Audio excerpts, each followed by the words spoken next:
Pai, do Filho e do Espírito Santo. Amém.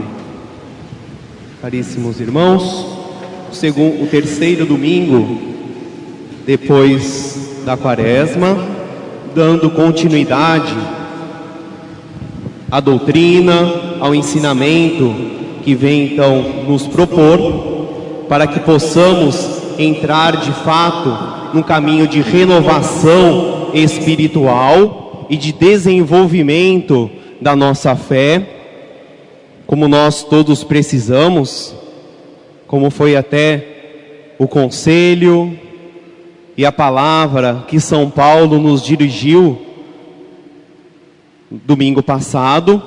Então, o segundo domingo era esse convite ao aperfeiçoamento, e a Quaresma é exatamente esse tempo de aperfeiçoamento, de revisão das nossas atitudes, de revisão dos nossos procedimentos, e aí renovar e desenvolver.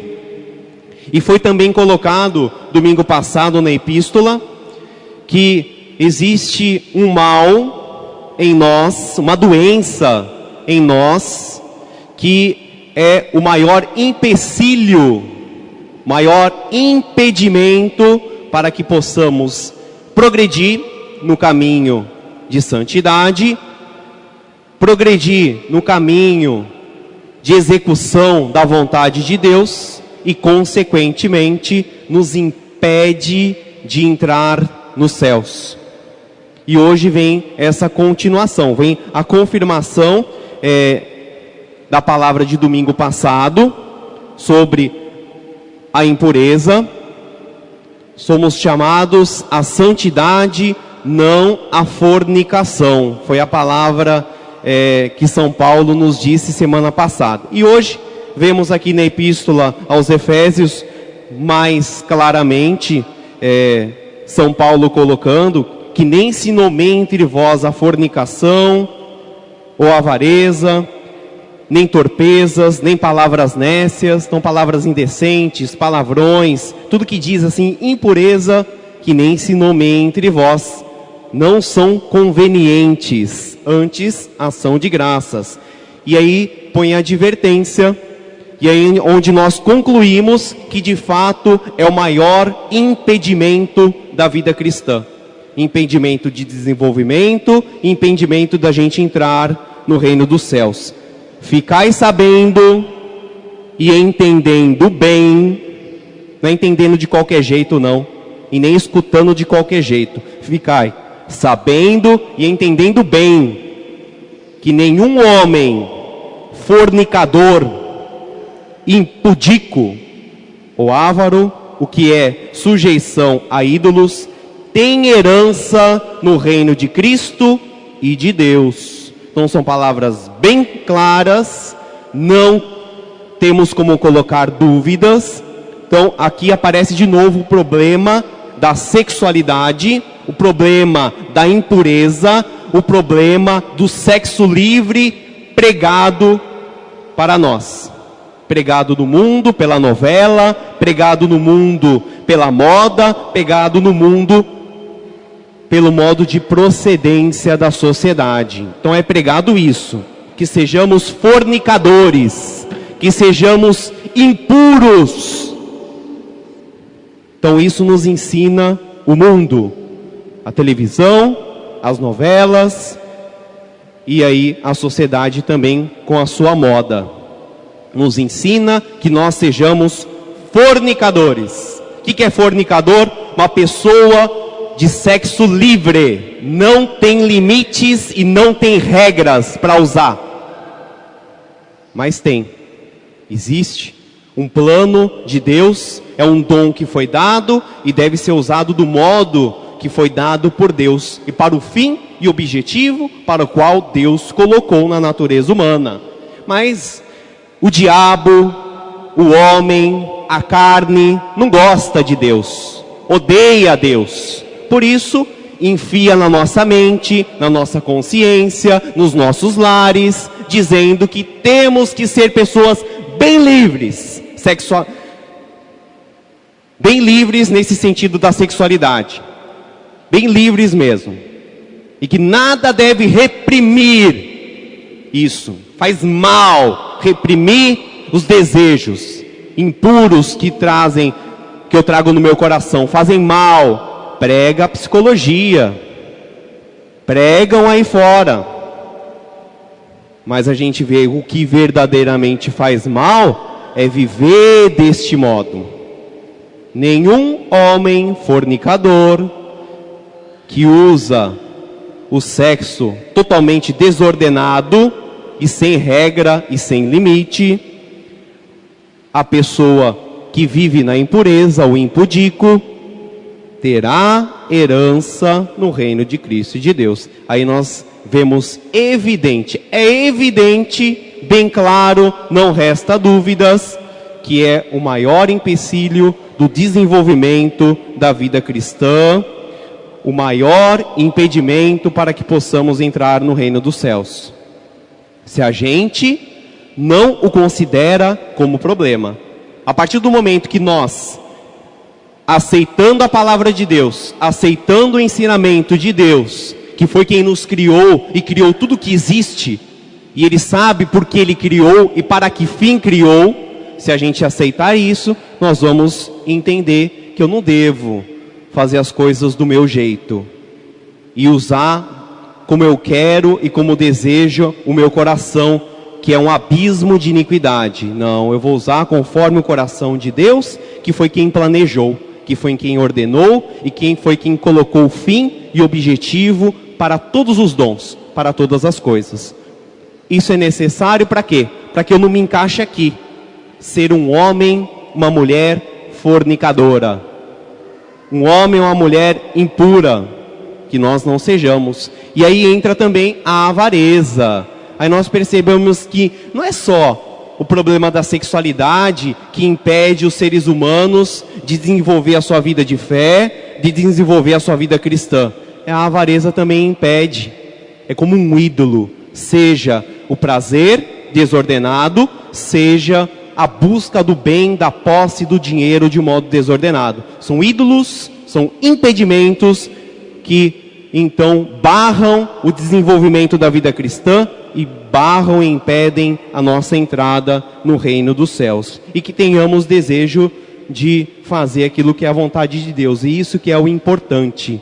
Isso que é o que é mais necessário para que eu consiga então passar, ir para frente, desenvolver a minha vida. Reconheçamos o problema, estejamos aqui na igreja como um bom cristão, como um fiel, não como uma pessoa infiel. O infiel, que não é fiel, o que é uma pessoa que não é fiel e que muitas vezes se revolta com a igreja, se revolta com o evangelho, se revolta com os ensinamentos e depois busca outros caminhos, outras igrejas, conforme o seu gosto? O que é essa pessoa? Essa pessoa não é uma pessoa fiel católica. Pode até estar dentro da igreja, como todos estamos. Fiel é aquele que vem aqui e sabe por que veio. Eu vim aqui para escutar a palavra de Deus, e a palavra de Deus é sábia, e ela me traz conselhos, orientações, para mim bem viver lá fora. Então é isso que eu vim buscar, eu como fiel. Se você quer ser fiel de verdade, católico, e não só um curioso, não só um indeciso, não só aquele que vem empurrado e por obrigação está aqui sendo um católico, como disse o Papa Bento XVI, quando lhe perguntaram. Então, infiéis são esses, não são da igreja. Perguntaram para ele, como perguntaram para o Papa Francisco, o que o senhor acha do abandono dos fiéis católicos da igreja? Aí o Papa responde: a igreja não perde aquilo que ela não tem. Aquele que abandona não é e nunca foi fiel católico. O fiel católico, aquele que é fiel, ele permanece. Aquele que abandona é uma pessoa indecisa, curiosa e vem por obrigação. Nunca foi fiel. A igreja não perde nenhum fiel. ela não perde o que ela não tem. Palavras bem claras, objetivas do Papa Bento XVI, quando o jornalista lhe perguntou o que ele achava da perda de fiéis da igreja. A igreja não perde o que ela não tem. Então, quando eu não sou um fiel, eu não pertenço ainda à igreja. Por isso, se eu abandono, se eu me revolto, se eu saio, eu nunca pertenci a essa igreja. Como eu devo participar? Como eu devo vir aqui? Eu vou vir com o coração aberto, desejoso de escutar, repito, uma orientação para a minha vida.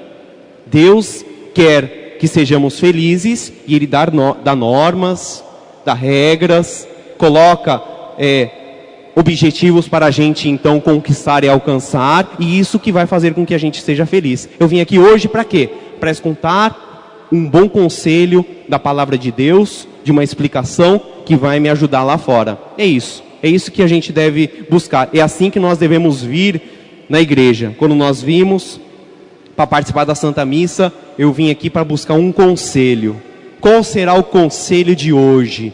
Que eu me vigie desses dois graves impedimentos da vida cristã e do reino dos céus: impureza e avareza. Que possamos ser pessoas bem vigilantes e olhar a verdade da palavra de Deus. Quando então Jesus fazendo o ensinamento, explicando essas verdades da vida espiritual, como nós vimos aqui no Evangelho, sobre a possessão, sobre o estado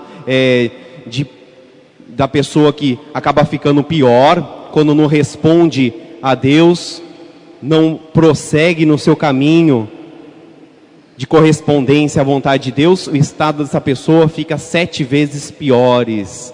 Então todos nós somos purificados pela graça de Deus, somos purificados e é expulsado de nós diversos demônios da nossa vida, que são pecados. Os pecados são como que demônios que nos possuem, que nos prostram, que nos subjugam e que impedem o desenvolvimento da nossa vida cristã.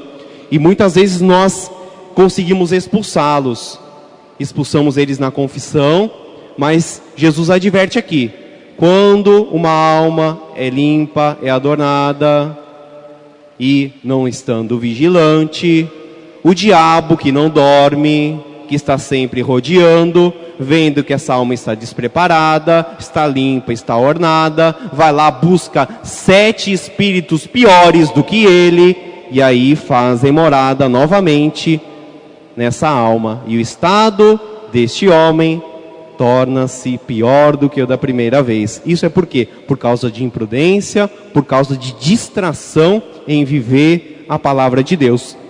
Que possamos então fazer aquilo que Jesus nos diz no finalzinho do Evangelho. Feliz é quem ouve a palavra e a põe em prática. É isso que nós queremos fazer. Reconhecemos diante de Deus, reconhecemos diante do Evangelho que nós não temos capacidade de viver a vontade de Deus como Ele nos pede, de viver de um modo assim tão ideal, tão perfeito como está aqui, mas que nós não percamos o desejo de querer praticar tudo como está colocado, porque é a vontade de Deus. Se é a vontade dele e eu não tenho força, nem capacidade ainda, Ele pode me dar, que possamos pedir. É tempo não só de penitência, não só de esmola, mas é tempo de oração. E a oração, com a oração, nós nos tornamos onipotentes. Tudo que pedirdes, credes, recebereis. Então, nós tornamos onipotentes com a oração. Uma oração feita, com um coração sincero, com um desejo verdadeiro de cumprir aquilo que Deus nos pede. É isso que nós queremos. Muitas vezes nós nos sentimos assim tão humilhados, tão longe daquilo que Deus propõe para cada um de nós, mas não desanimemos. Possamos de cabeça erguida, olhando para Jesus, confiando na oração e dizer a Ele: Senhor, eu quero fazer isso como está aqui. Quero fazer direitinho, como o Senhor está me pedindo. Me ajuda. E com certeza Jesus vai escutar. Essa é a vontade dEle. Louvado seja nosso Senhor Jesus Cristo. Para sempre seja louvado. Em nome do Pai, do Filho e do Espírito Santo. Amém.